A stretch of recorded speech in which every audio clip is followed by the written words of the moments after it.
Hi guys, most welcome back to my channel. It is super fucking bright. I'm loving the sun and taking in as much as I can, but at the same time, the way I've parked right now, I'm gonna have to kind of like do this. So if I'm looking up, I'm gonna have to put my eyes up there. So like I said, as I promised, I started doing research on palmistry. I started to examine my own palms and practice some palmistry and start to learn more about myself. So I've written down a few of the basic stuff here. And what I'm going to do is kind of read it off. I can show you the page, but if you're interested in this sort of thing, this is like the gist of it anyways. Okay, so palmistry is also known as chiromancy. All right, it's a mystical art practice worldwide. Women, their right hand is what you are born with, and the left hand is what you accumulated throughout your life. I was not aware of this, okay? So for men, it's the opposite. The left hand is what they are born with, and the right hand is what they accumulate throughout their life. And there's different kinds of lines. There's major lines that they have, right? This is an example of mine. It's not fully detailed. But I'm not too worried putting it up here. If somebody wants to read my palm, they can. You've got your lifeline, your headline, your heart line, and your fate line. We're going to start with the heart line, right? So it's in yellow. That's this one right here. Okay? And your heart line is for emotional stability, romantic perspectives, joy or depression, cardiac health, and it's usually from the pinky finger to the index finger. If it begins below the index finger, usually content with love.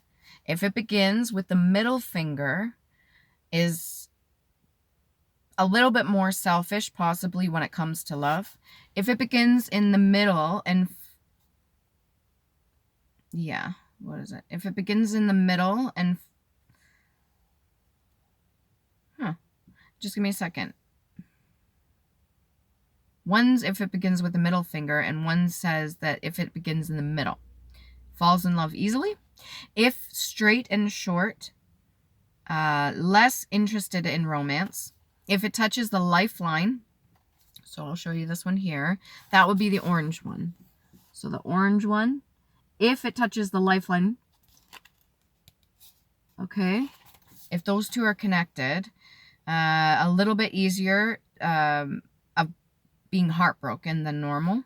If long and curved, there's a lot of different like explanations for these different lines, okay? So these are like the gist of what I am learning so far, and then there's much more to it. There's even the Ring of Solomon that I thought was interesting, and that's usually under your index right here, and that has a whole thing in itself. I didn't have time to write that down. So back to the heart line. If it's long and curved, expresses emotion and feelings more honestly. If it's straight and parallel to the headline, okay, that would be the pink one here. If it is straight and parallel to the headline, good handle on emotions. If it's wavy, many relationships or absence of a serious relationship. If it's a circle on the line, so if you have a straight line and a tiny little circle on it, kind of like you would see a knot in a tree, right? Possible sadness or depression. If the line itself is broken, there's been emotional trauma or smaller lines crossing through it. So if it's kind of like, kind of looks like a tally. So the line itself, and then if it has smaller lines going through it, or if it's broken up into pieces. Again, so that's the heart line. Right there, the yellow one. And then the next is the headline, which I have in pink here. And the headline represents a person's learning style, communication approach, intellectualism, and thirst for knowledge. If curved line associated with creativity and spontaneity. If it's a straight line, linked with practicality and a structured approach. If it's a short line, prefers physical achievements over mental ones. If it's curved and sloping line, creativity. If separated from the lifeline, adventure and enthusiasm for life. Okay, so if the headline is separated from the lifeline, I don't know if you could see this. Hold on a second. Yeah. If the headline is separated from the lifeline, then it is definitely enthusiasm for life. If wavy line, short attention span. If deep, long line, thinking is clear and focused, which I would need right now, I swear. If straight line, rethinks realistically, so it's more logical approach. If it donuts or crosses in the headline, emotional trauma. If it's a broken headline, some inconsistencies in thought. If multiple crosses through the headline, like I was saying, the notches through it, then momentous decisions. So big decisions in life are usually big events that happen in life. And then next is the lifeline, which is the orange one here. This one will be closest to your thumb, guys, okay? And I'm just reading this to you just in case you're interested. You can obviously look this stuff up. I'm doing this for me. This is a part of my journaling. This is a part of my healing journey. And I have been asked by the divine to do research on this and to learn about it, to get into palmistry. There was a lady that even told me that apparently in my past life I did this. So this should be a breeze for me, but I'm gonna relearn everything. So the lifeline reflects physical health, general well-being, and major life changes. Can reflect cataclysmic events, physical injury, or relocation. So again, that's the one by your thumb. All right. If it is beginning near the thumb and travels in an arc towards the wrist. If it runs close to the thumb, you may feel tired often. If it's curvy and you maintain energy, yeah, lots of energy, so you're usually more upbeat. That's what I'm putting here. If long and deep, vitality. If it's short and shallow, manipulated by others. If it swoops around in a semicircle, strength and enthusiasm. If it's straight and close to the edge of the palm, caution when it comes to relationship. So you're more cautious. Multiple lines on either side, extra vitality and lives lived. So I thought that was interesting when it comes to the lifeline. Right here. Okay. If you have like multiple line on either side of it, apparently that is symbolic for vitality or other lives lived. So if there's a circle in the line, again, like I said, it almost like draw a straight line, and then if one of them kind of looks like it has a circle in it, indicates hospitalization or injured. So if you experienced any of that, maybe in a past life or in your current life. If there's a break in the line, there's a sudden change in lifestyle. And then we have fate line or line of destiny. That would be the purple one here. This one, not everybody has, okay? Not to say you're more special than others, but if you have this line, not everybody has that line, the purple line here. All right, and the fate line is the line of destiny. It indicates the degree to which a person's life can be affected by external circumstances beyond control. It starts from the base of the palm and it goes up towards the middle of the finger. If it's a deep line, controlled by fate. If any breaks and changes of direction, prone to many changes in life from external forces. If it starts joined to the lifeline, again, I will show you reference here. If the fate line starts joined to the lifeline, so in this one, it's depicted as the orange and purple. These two here.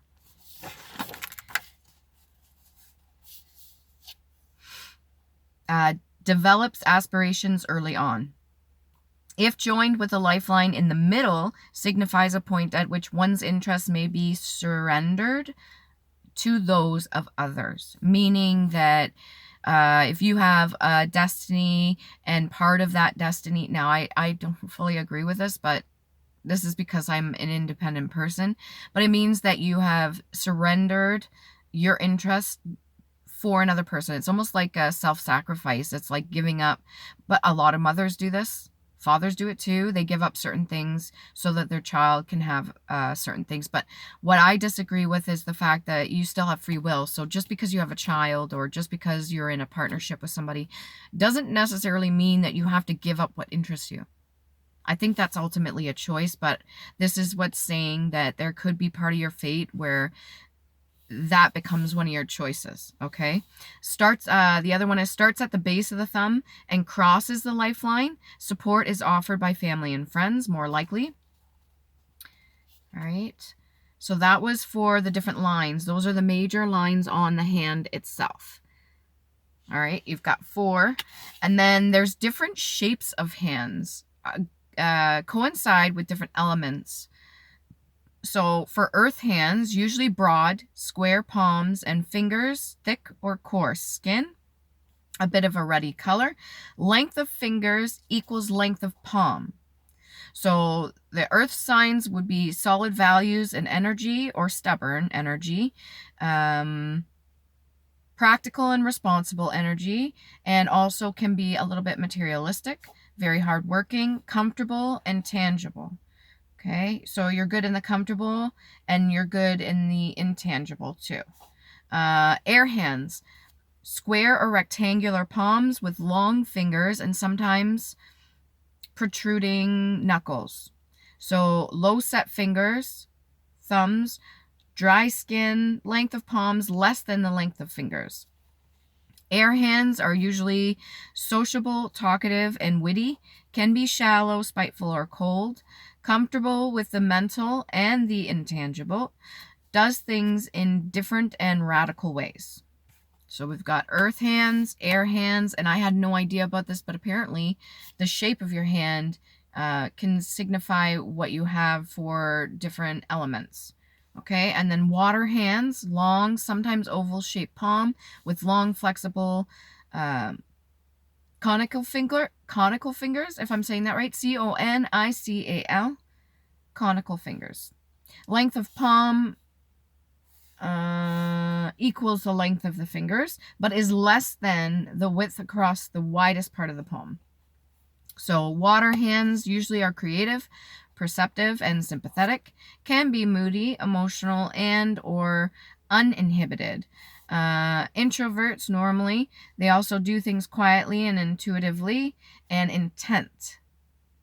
So when they do something, they do it with intention. Sometimes egotistic, impulsive, or insensitive.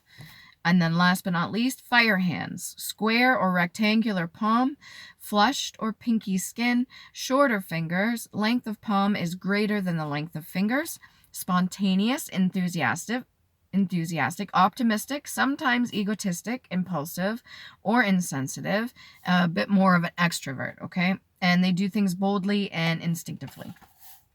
So that's what I've got for the hands so far. I'm going to be doing more, obviously. There's a lot when it comes to palmistry. Some people have been taught this. Some people were shown how to do this by their, whoever's the high priest or priestess or somebody in the family, maybe even, you know, an oracle in the family, that this is like traditionally what they normally do. And they would have taught it.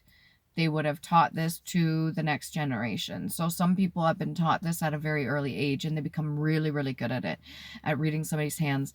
Now, I was speaking with somebody and they said that they have tried to approach palm readers and the palm readers turned them down. And I just looked at the person. I said, well, it's quite possible because when you touch somebody's hand, automatically you're already in their energetic field and there is going to be an exchange of energy there, and there is the possibility of touching hands, and some people can see certain things, so they envision certain things or they could pick up different images. There is the sense of attachments. Some people have energetic attachments, whether they be high vibrational or low vibrational, so these could be beings as well. And if you have a form of attachment and a palm reader turns you down, it's not because you're a horrible person, Okay, it just means that they may not want to read your palm for reasons of having certain entity attachments. If there's something that is kicking around you and you haven't quite detached from that yet, maybe they don't want to involve themselves with it, okay? And there is divine intervention, and then there's our personal intervention where we decide to take it upon ourselves to intervene in the divine workings, and sometimes we can get in trouble for that. So you really have to be careful and cautious when you're doing readings for other people, not just with the tarot, but with other ways of divination too. So that includes palmistry. And if you go to a palm reader and they turn you down, there's a very good reason that there may be more to it. So don't be like taking it too much to heart, okay? There is people out there that are willing to do it. If not, then teach yourself. All right. I have been only to one palm reader in my life, and it wasn't too bad. And they really didn't even touch my hand. They were just looking at it. So in my experience, I still got the reading, but I would like to learn this for myself. And if you want to learn it for yourself, you can definitely do so. I highly recommend it. It's very interesting. And like I said, some people have that Ring of Solomon underneath their index finger, which I thought was fascinating. And I was drawn to it for some reason, and I want to learn more about it. As I was looking at my palms and I was researching the different meanings behind the different lines, I started picking up certain things too of my own, of the different external forces that have impacted me along the way at certain points in my life. And for women, like I said, this is what you're born with. Very, very strong lines, and then this is what you accumulate over your life period, or what has impacted you. And you could tell the difference between the two. They're very, very similar, but at the same time, you could tell on this side there was a lot more changes happening in my life. So it's fascinating to do the research and then find out more about myself, because I always was fascinated with the lines in my palms. I didn't know that in a past life previously that maybe I had done this as maybe a profession or something like that, but I did know that I could see the runes that I've been drawing since I was a child. I did see them, my artistic viewpoint of it. When I'm looking at my palms, I already seen the runes and the different shapes and stuff like that in the palms already. So that is something I recognized early. I just didn't know how, maybe back then, to do the research on it, or maybe I didn't even know it was important at the time before I was awake and aware to this stuff. And now it's all coming together, and now everything is making more sense than it ever did before. And palm reading is one of them. So if you like this video, like, share, subscribe. If you have any certain websites that you're interested in and they give very, very detailed information for palmistry, please put in the comment box down below. I really do appreciate it. I'll heart it. I will contact you, say thank you, because all the information that I can get, the more the better. All right. And I do my best to keep up with my homework. So remember to love you. Please do.